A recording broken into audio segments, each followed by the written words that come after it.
Get woke, go broke, as the saying goes. Now, look, let's be real. Not everything that's gone woke has gone broke following this, but people like to say it because, well, you notice patterns. You see something like EA's stock start taking a hit when the Battlefield 5 controversy happens, and then all of a sudden everyone says, maybe there's something to this. For those that aren't familiar, Battlefield 5, well, Battlefield is my understanding. I've never actually played it because I'm not a huge fan. But it was a Battlefield kind of simulator game where you've got, semi-realistic, historically accurate type things. Not for the most part, but kind of. It's got a feel to it. And Battlefield 5 introduced purple-haired cyborg women, and this kind of pissed off a lot of the core fans who are like, I don't want to play a game about purple-haired cyborg women, I want to play a game about World War II. And because of this, many people said EA is going woke, creating this diverse female, differently abled character, and then when people complained about it, EA basically said, if you don't like it, don't buy it. And thus, you can see what happens after this. Their stock plummets. So what you're looking at right here is EA's stock for the year, and you can see it started at 107.34 USD. Or I'm sorry, that was last year. Actually, it was a little bit, I believe it was around the same thing. It was a little higher. January 2nd, you can see it's about 110 per share. And it went up, went down, but for the most part went up. And then around July, it started to tank. Naturally, a lot of people are going to blame this on Battlefield 5. And I think that's actually fair because I did a simple Google search, EA stock, and here's what popped up. One story from Seeking Alpha says they've crossed the line and paid the price. But here from GameIndustry.biz, it says Battlefield 5 delay triggers EA share plummet. What you need to understand is that to people who are investors and don't care about the games, they don't believe EA failed because they went woke. They believe EA failed because EA stopped making games for their fans, which you could say is basically the same thing, for sure. But it's also fair to say that EA was trying to diversify to capture the bigger crowd. Look, Fortnite was really huge, and I don't think it's a coincidence that Battlefield 5 introduces a purple-haired cyborg woman and Fortnite has similar characters, if you know what I mean. Someone from, I believe it was from DICE, said his daughter asked him, well, how come in Fortnite I can play a girl, but in this game I can't? And he said, you're right. I don't think it was about diversity. I think they definitely try to play the diversity card to pander to the activists, which then in turn unpanders to the anti-diversity crowd. But I think the real thing was, how can we get more people to play this game? And it doesn't work. What I tell people is, look, sometimes you make a product, you found your audience. You can grow your audience by looking at who likes your game and targeting those people. But when you look at your audience, and they're predominantly young dudes who like Battlefield simulators, and you say, but how do we get the girls to play? And then you fundamentally change the game, well, you're moving away from who actually likes your food. I think it's fair to say there are a lot of people who like cabbage. I think it's fair to say that there are a lot of people who like chocolate. But if you sell chocolate ice cream, it doesn't make sense to add cabbage to your chocolate ice cream to try and attract those who like cabbage. Now, does it? What makes sense is you make a new ice cream. Okay? If you've got a successful product, you don't change it dramatically to incorporate things these people don't like. You make a new game. And maybe, you know what? I guess the issue is they said, well, look, we can make one product and get a bigger, margin, a bigger profit. It doesn't work that way. There's an old saying, I may be ruining it, but it's he who tries to catch two rabbits will catch neither. And the idea is basically focus on your core, and then once you develop enough, and EA certainly could, you make a new game targeting that. Look, if you want Fortnite's audience, make a Fortnite game. Make a game with that kind of thing and leave Battlefield alone. But let's stop rambling on this issue. I want to talk about some of the articles. They talk about what happened. And there's some interesting points that should be made because it's not entirely about going woke. This is from the Motley Fool. They say, why Electronic Arts stock lost 24.5% in October. This is from last month, keep in mind. But they bring up a couple important issues. I'm fairly certain, I could be wrong, that Battlefield 5 going woke isn't one of them. They say, EA stock was riding high in the first half of the year, up more than 30% year to date as of July. And during the month, the stock was already trending down along with the broader market.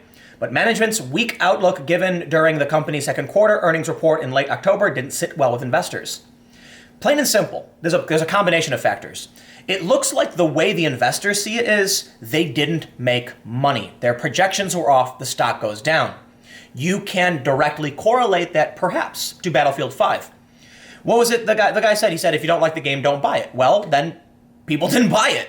Pre-orders were dramatically down. And that's probably part of what hurt their sales. But also don't forget, you had the Battlefront controversy, Star Wars Battlefront, which I believe was EA Dice. And if I'm wrong, you guys can come at me in the comments. But it's an issue of trying to monetize off of microtransactions and things that gamers don't like. You make a core game with a good mode, and you make the rewards you get and the advancements, the leveling up, make it based on merit, not pay to play. Otherwise, I'm not going to play your game. Dude, I used to play Battlefront, the original, all the time, nonstop at my friend's house. When Battlefront 2 came out, when I saw the trailers, I was like, oh, this is going to be awesome. Then the game's riddled with bugs, and then you can actually pay to win. You can buy upgrades. I'm like, dude, I'm not going anywhere near that game. That's not my jam. Let's see what they say.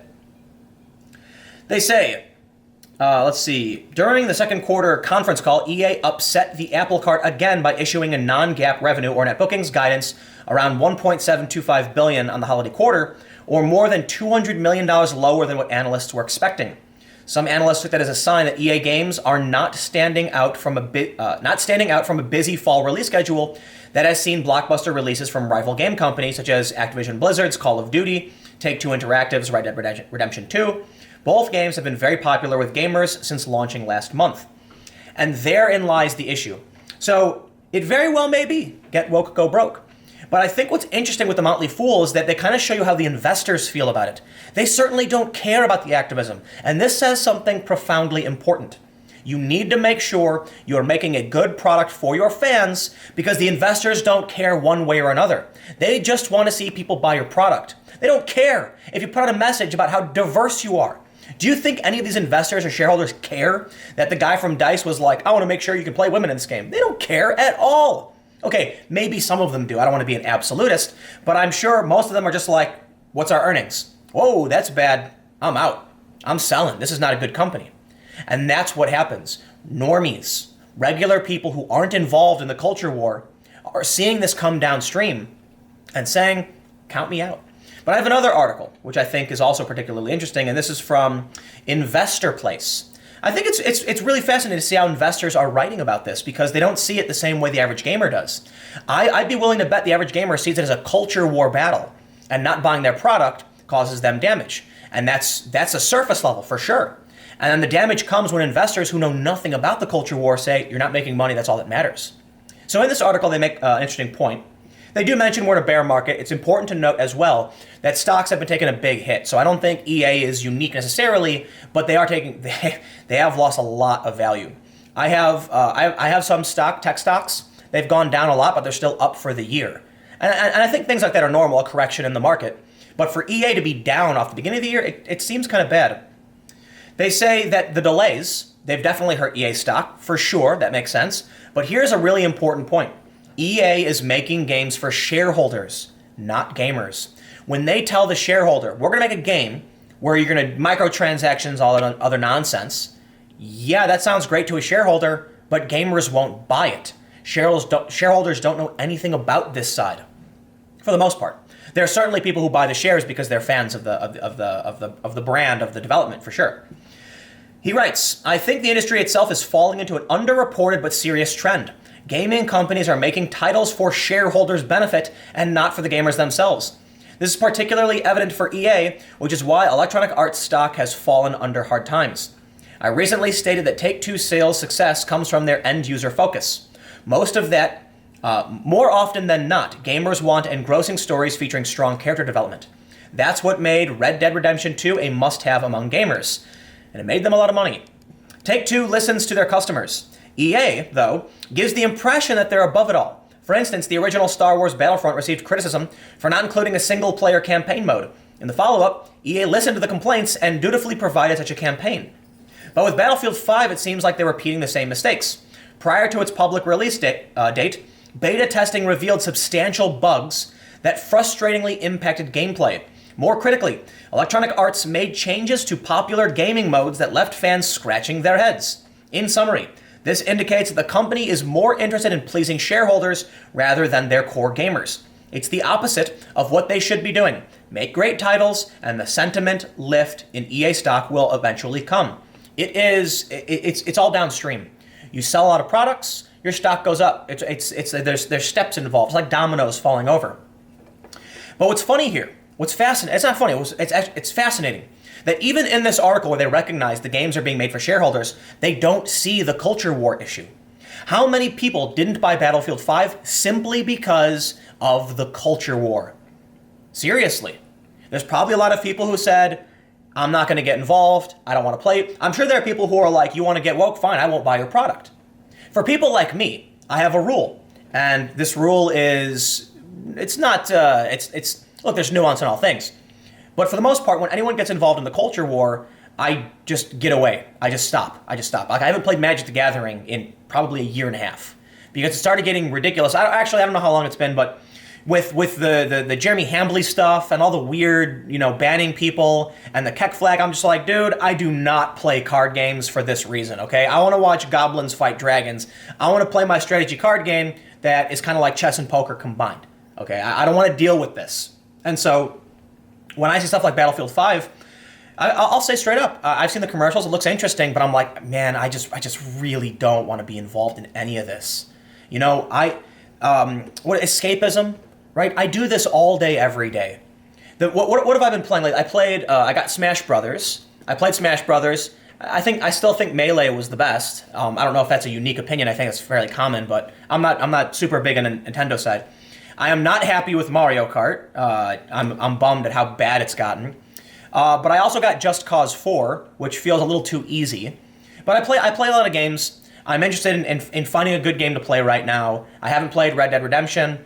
Battlefield 5 looks fun and interesting because I was a big fan of the Star Wars Battlefront games and things like that. I don't know how similar they are. I know the theme is obviously different, but I just don't want to do it. I just really want to stay away from it. Spider-Man was awesome. But so here's what ends up happening. I'll say it one last time before I wrap up. Investors don't care, EA. They don't.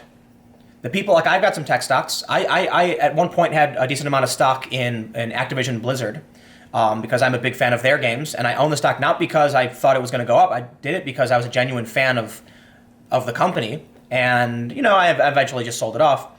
But I'll say this: the investors want to see you make a good product for your customers, and if your customers want chocolate ice cream, jamming cabbage into that carton of ice cream is the opposite of what you need to do.